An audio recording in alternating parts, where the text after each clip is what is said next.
Okay, everybody, what is up? It's Mikey. I'm back. And I don't know if you can see me down here, but I am back in action, and I want to show you guys something that I just got in. This is a company that I respect very much. This company is from Taiwan. Now, let me get something straight for you folks that don't understand the Asian countries.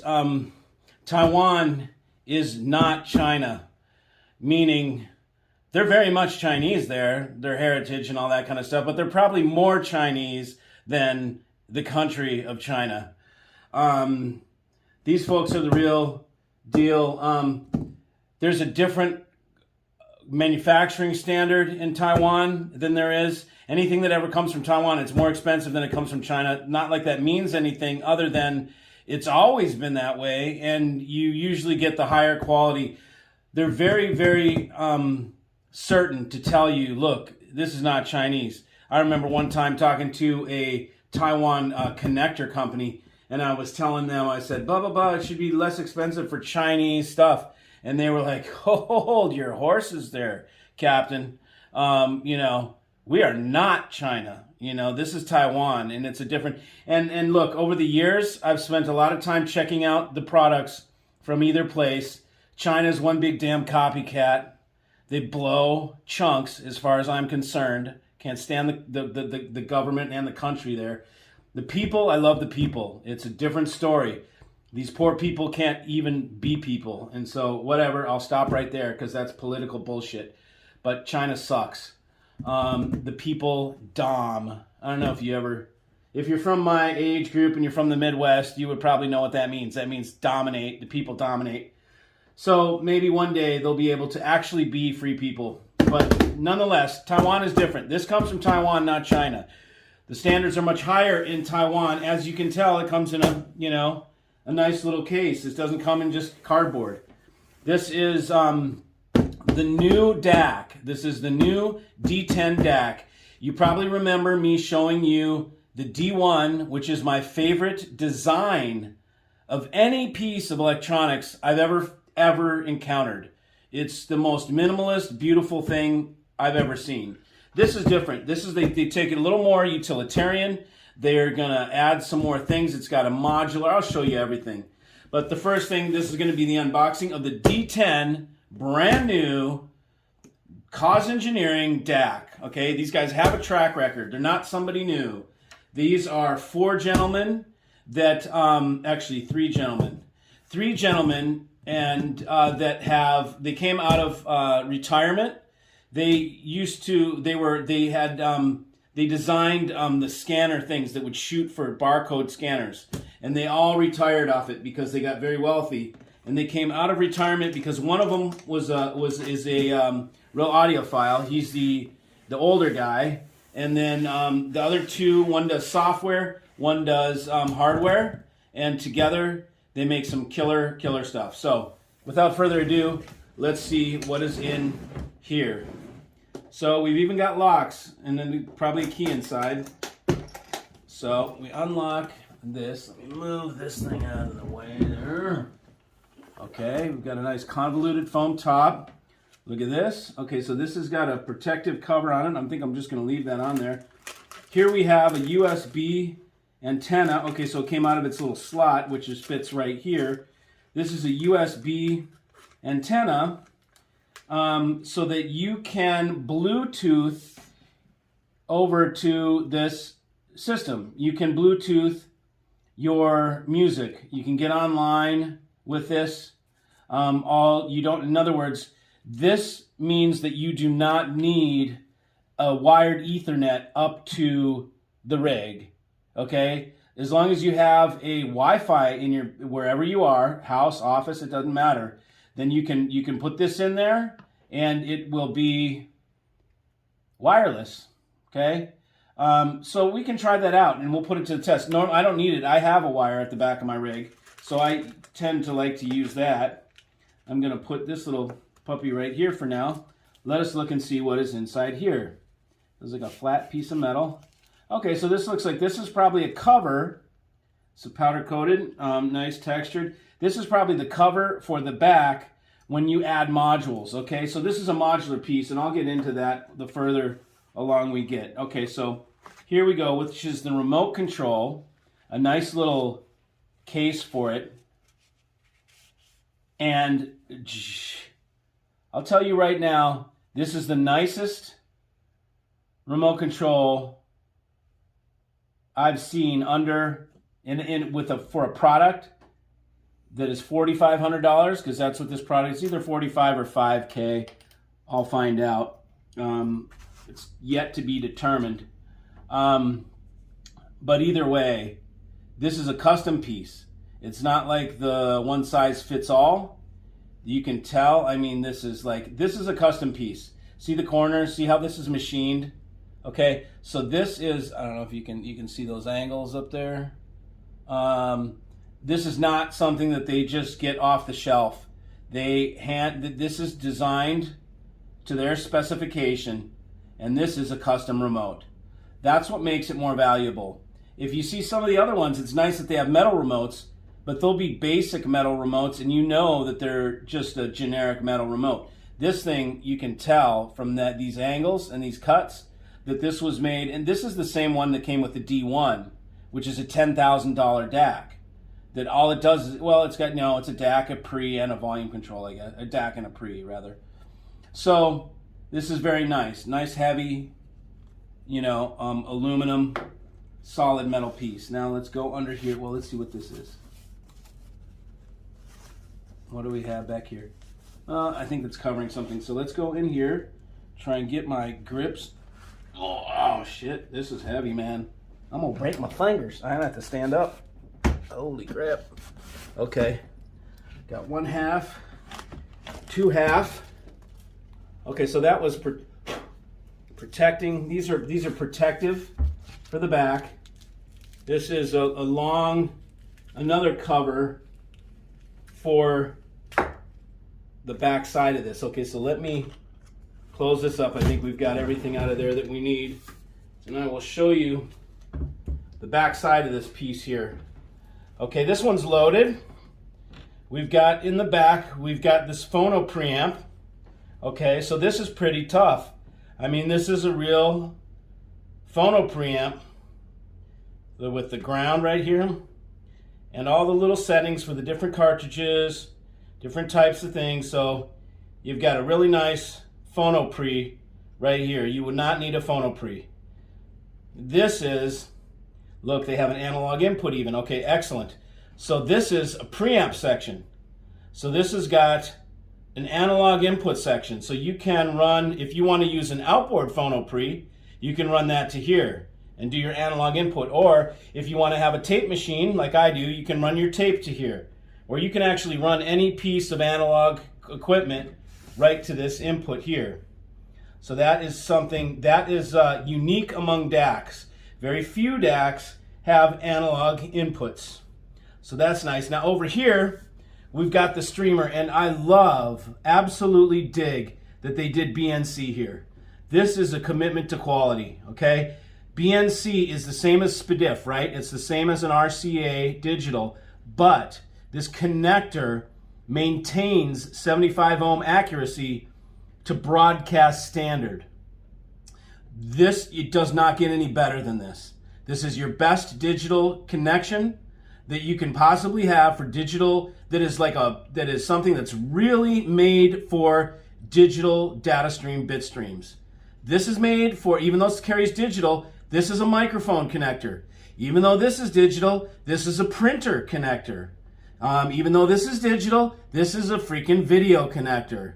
Even though this is digital, I don't even know what the hell that is. That's a TV connector or something. It's a Toslink. This is the shittiest. You can use Toslink if you got a TV that you want to hook to this thing, but otherwise, in terms of which one's the best, and in your hierarchy here, this is going to be number 1. This is going to be number 2, I would say, for hi-fi. This is number 3. Now, even though I'm naming this number 3, it's because it's a shitty loose connection. This locks, this locks. These are the only 2 locking ones. This one does not lock, okay, and it's a printer connector. Although this is the connection that you're going to get the highest, well, and this too. This is I2S. So these two, you can get the real, you know, the high resolution formats, yada yada, blah blah blah, whatever. Okay, these two you're going to get 20. You're going to be limited to 24,192 on either of these. But I'm telling you, with a good DAC like this one here, it should sound. When we'll try it out. This is it does not matter. 1644 will sound phenomenal. 24,192. You can't. I mean, not dare, but I mean, I would just just try and find something better than 24,192. You're not gonna. And in here this is a buffer, okay? So this is like for latency. If you're gonna watch your TV, you can turn the buffer off or on, whichever one gives you, it'll be for latency. That's what this is for. You wanna keep the buffer on for music. Okay, so this is the digital input section, I'm sorry. This is the analog, this is the digital input. The reason these are modular is because they can do changes and you can pull them out of this chassis. This is very smart.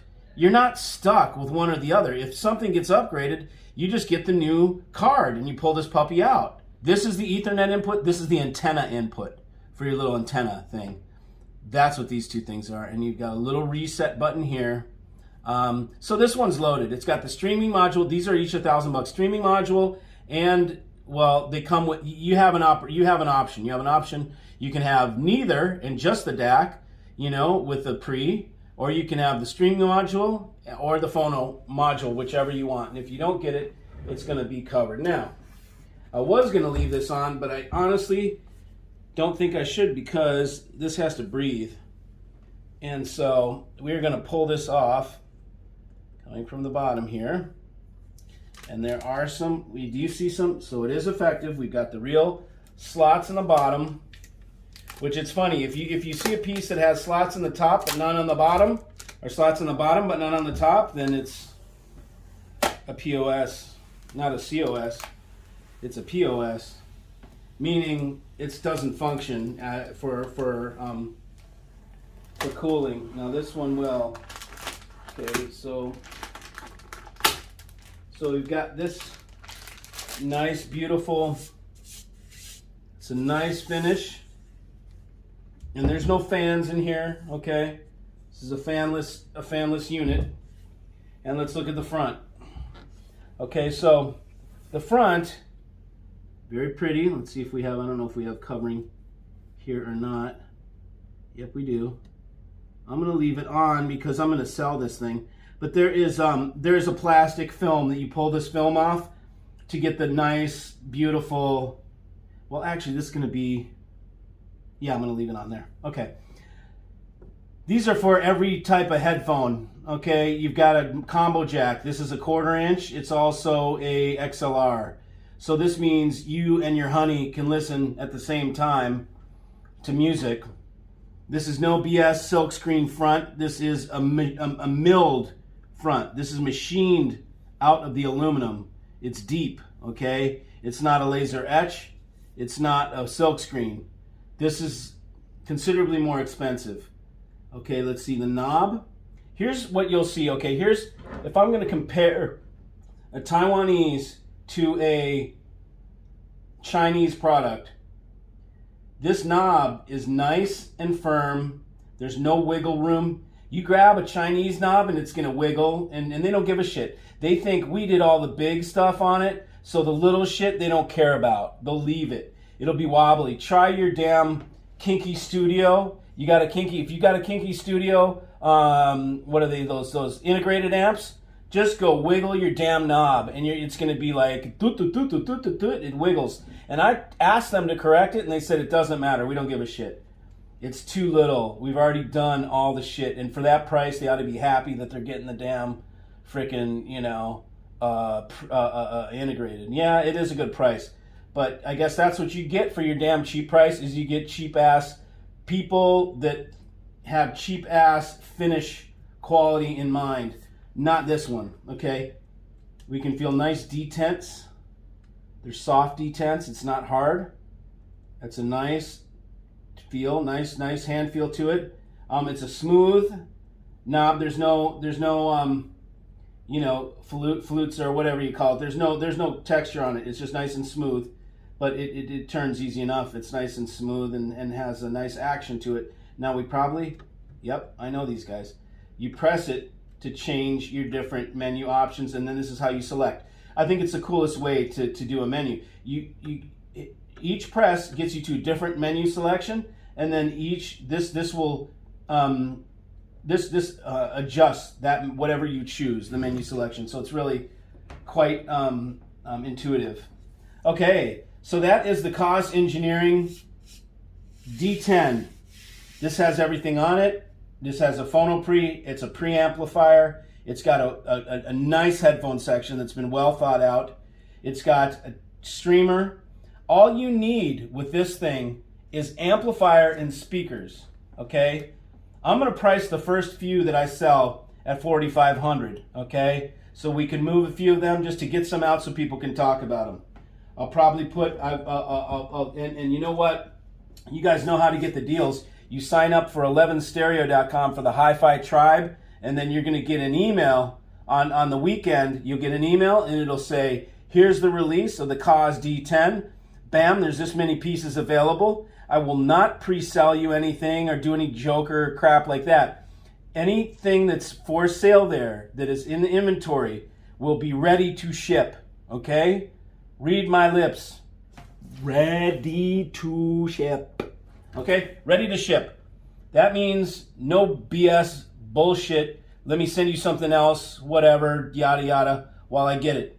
Okay, these are ready to go, Okay, so I'm gonna have 2 coming up. There'll be 2. Maybe I'll keep 1. I might keep 1, depending on. You know what? I don't know if I. Okay, I'll put 2 out for sale. Okay, 1, I'll put 2 out for sale. I was going to keep 1 as my demo because I know it's going to sound killer, and I love a one-piece unit. So I will put 2 up for sale. 1 will be black, 1 will be silver. Okay? And those will be coming up next weekend. Okay? So 7 days from today, well, let's see. I'll put it up on a Saturday, okay? That way people are home. It's not Sunday, day of rest for anybody that's religious.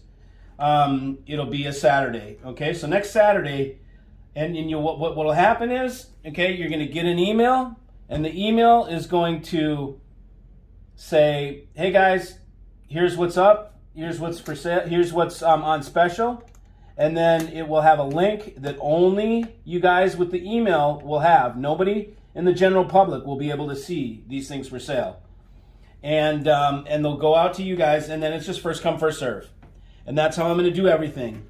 It's just going to be sold to you guys, first come, first serve. If you know who I am and we're buddies, you might be able to get some of this stuff. But I have to give everybody an equal chance. So anyways. This is the part where I start giving back.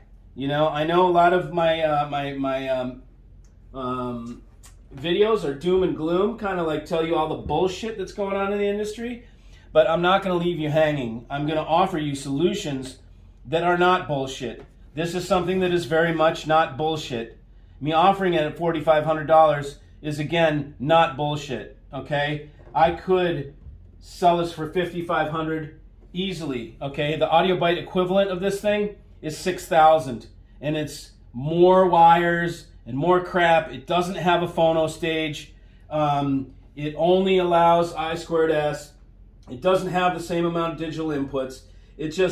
I like this better. It's cleaner, and it's less money. So for $4,500, you're gonna get everything included. I have to find out now about the cost of the options. Okay, so anyways, I'll decide that later. Anyway, so this is the first installment. This is just our dry, before we do the listening test. I'm going to break it in first, and then I'll let you guys listen, and we'll compare it to my reference, which everybody knows is the MPD-8, the thing that kills every other DAC that I even put it close to. Now, I shouldn't say kill, but it does one thing better than others, and that is connect you with the damn music. And let's see how the COS does. So that is my video to introduce to you the COS Engineering D10. I hope you enjoyed that. come back around and we'll do the listening test next. All right, see you.